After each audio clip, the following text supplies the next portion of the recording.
Hey folks, and welcome back to Glenn and Adrian's Rock Talk. That's Adrian. And that's Glenn. And today we're going to return to Love Bites, looking at a song that we've actually seen before. However, this particular rendition we have not seen, and it's been over 2 years since we last saw it. The version we looked at was the one with Miyako doing the Chopin intro on piano. So it was a little bit of a kind of a medley almost, in a way. We are looking forward to this one. It comes from Knockin at Heaven's Gate 2 from March of 2023. And yeah, it's been a little while since we saw Love Bites, and somebody actually mentioned this might be a good one to look at. So it's actually the official live video for the song. So we thought, yeah, let's do that.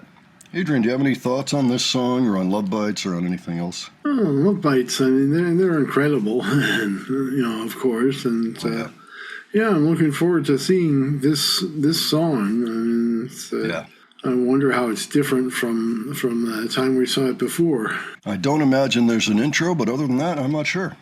But I know that it's a spirited song, so I can't wait to hear it. It's actually the final song, I believe, on Electric Pentagram. Let's go ahead and check it out, and we will talk about it afterwards. All righty.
Okay, so my first question is, I guess this wasn't the final song of the concert, but maybe it's towards the end. I don't know where it falls on the set list, but great song, so much energy. What were your thoughts, Adrian?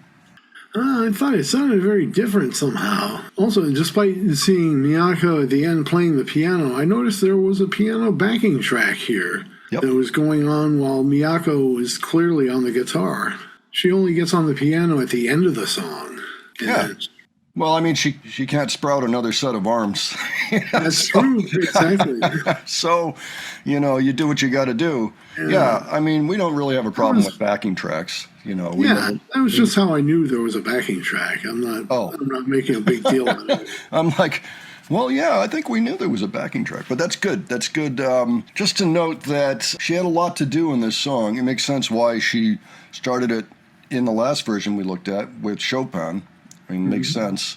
But yeah, of course, just like The Warning, just like various other bands that we've seen, a little bit of backing track is sometimes the way to go. If you don't have quite enough people, actual physical flesh and blood arms to play everything that's up there. I mean, I've never really had a problem with that. So long as the vast majority of what's going on is live, then I'm perfectly fine with those types of arrangements, using backing tracks. So I mean, we knew they used backing tracks. Yeah, I thought they fit in well here too. It gives the song a distinct feel. Yeah, sure. Having the arpeggio in the background, and then there's a double leads by the double M, Miyako and Midori, and they make the song great by themselves. That's right. And this song, by the way, was written by Miyako. Not a big surprise there. She is the primary musical songwriter for the band, and Asami is generally the one that does the lyrics. Not always, but generally speaking. Whole thing arranged by the band themselves, which is normally how they operate. I love the energy. I noticed that the bass drum, one of Haruna's bass drums, had the LOVEBITES logo, but it also had an ace of spades on it.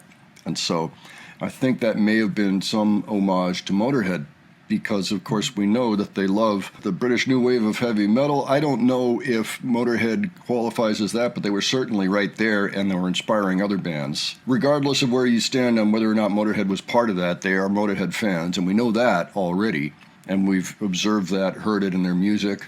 And you could kind of hear it there. It almost sounded like Filthy Phil Taylor was the drummer in some ways, with some of the stuff going on there. So that was cool. Yeah, I just like the way the song was written, especially the beginning riff after the intro. It's excellent and somehow classic. Absolutely. It's a strong track, and so it's always fun to listen to. I think this was a great idea to go back and check this song out again, a newer version, I should say. Really glad to have checked that out. And thank you to whoever suggested that one. I'm sorry, I can't remember who it was. It was a long time ago. I had a list of stuff.